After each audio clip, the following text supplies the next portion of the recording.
The CIA's main concern in Africa was to prevent the Soviets from gaining any sort of stronghold in the continent, and efforts were focused on one huge country at the heart of the region, the Congo.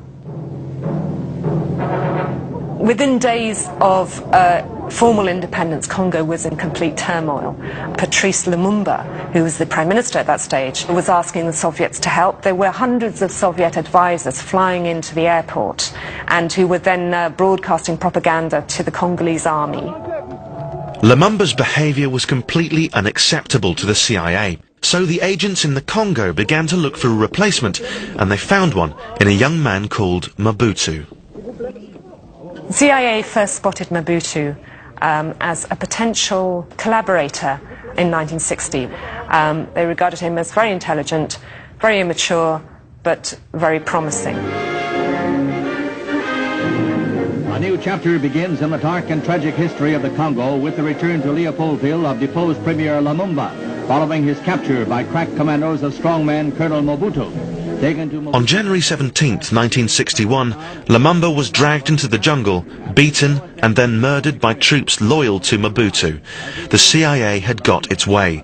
Their man Mobutu was now in charge of the Congo, and the Soviets were no longer welcome there. Lumumba was removed to an army prison. He was a very helpful, earnest, clever, non-ideological young man from very humble, rather complicated background, who Western people found very useful.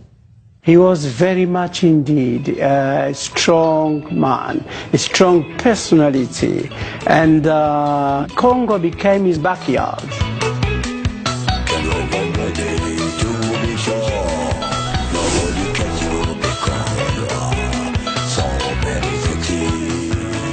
He had everything for himself. He controlled everything himself. And thus he became, even at the time, even the most richest guy on earth. Over his lifetime, he was reckoned to have taken 4 billion, equivalent to half of the Congo's GDP. And what did he spend it on? Lots of quotes-unquote palaces, which included a whole compound in Gabadalite. It looked like Disney, but it cost a great deal of money. Mobutu had a small airport, but not so small that Concorde couldn't regularly land and take off there, because Concorde was hired for shopping trips to Paris. There is no question that the CIA knew the order of theft. Of course they knew.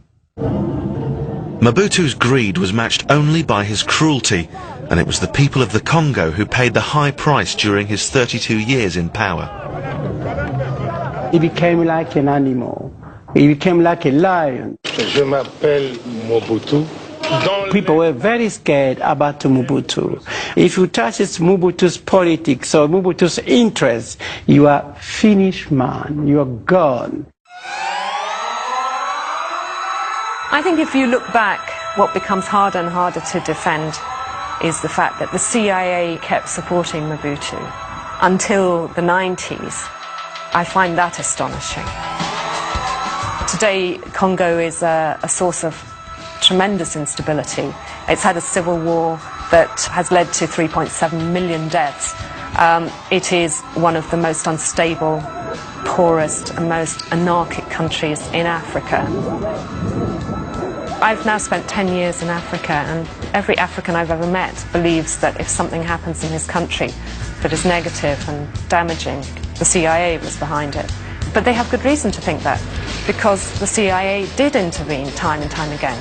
It did make sure that dictators ended up running the show. It did make sure that human rights atrocities were hushed up. So the paranoia that is still there, which makes every African you meet think that the CIA is probably behind that, is completely justified.